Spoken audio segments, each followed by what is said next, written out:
కల్పిద్దాము, 10 మందికి ఉపాధి కల్పిద్దాము అనేసినది. ఇప్పుడు ఇంట్లో బయటికి రాలేని వాళ్ళు ఏదో ఆ రోజుల్లో నేను సాఫ్ట్వేర్ చదవలేదు, సాఫ్ట్వేర్ వెళ్ళలేను అని, కానీ ఇప్పుడు 100 రూపాయలు కావాలన్నా, 1000 రూపాయలు చీర కొనుక్కోవాలన్నా జీతానికి కావాల్సి వస్తుంది అని అనేవాళ్ళు.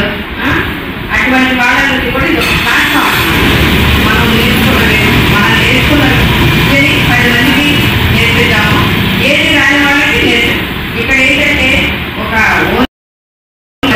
మిషన్ ఇదే కాకుండా మన సేవా కార్యక్రమాల్లో ఏదైనా కూడా నాకు చదువు రాదు, ఆ రోజుల్లో చదువుకోలేకపోయినాను, ఒక బడ్జెట్ నేర్చుకోవాలనుకుంటున్నా అది తెలియజేయాలి. దానికి తగ్గది ఏంటి లింక్ అనేది మా ద్వారా మేము ఇవ్వడం జరుగుతుంది. ఇప్పుడు మిషన్ కుట్టాలి, నాకు ఇంట్రెస్ట్, మిషన్ నేర్చుకుంటాను, మరి నాకు మిషన్ ఎవరు కొనిస్తారు? మీరు కొనుక్కోగలే స్తోమతుందా? ఓకే, మీరు కొనుక్కోండి. మీరు కొనుక్కోలేరా? దానికి తగ్గది ఏంటి లింకు? ఏ బ్యాంక్ కూడా ఇస్తాడా, లేదా మనలోనే ఒకళ్ళ అమ్మ ఆ కుటుంబానికి నేను మిషన్ ఇస్తాను అని ముందుకొచ్చేవాళ్ళు ఉన్నారు వాళ్ళు. ఎందుకంటే మన కుటుంబంలో అన్ని రకాల వాళ్ళు ఉన్నారు. అటువంటి వాటిని కూడా మనం సహకారం చేస్తాం. అందుకని ఈ రోజున అవగాహన ప్రోగ్రాం అందరినీ రమ్మని చెప్పాము. ఇక ముందు వీరి సలహా సూచనలు మనం ఏంటనేది విన్నాం. ముందు ప్రభాకర్ గురించి గారు వారి సందేశాన్ని మనకి వారు మెడిటేషన్ చేస్తారు. దాని గురించి అన్ని కూడా మనకి యోగా, దాని గురించి ఒక 5 నిమిషాలు మాట్లాడతారు.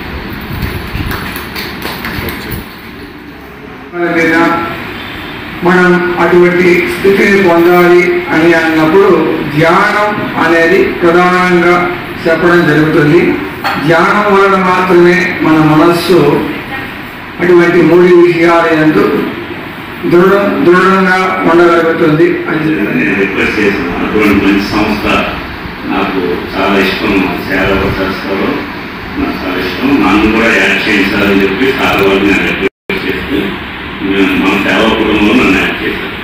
అట్లా మన సేవా కుటుంబంకి యాభై చెప్పి హనుమంతుల్లా వాళ్ళలా ఉండి మనకి లింక్ చేసుకుని వాళ్ళకి ఒకసారి మనం కార్యక్రమం మనం తెలియజేద్దాము. వాళ్ళు వేరే కారణాలు రాలేకపోయారు, వాళ్ళు మళ్ళా వస్తారని ఉంటారు. లేకపోతే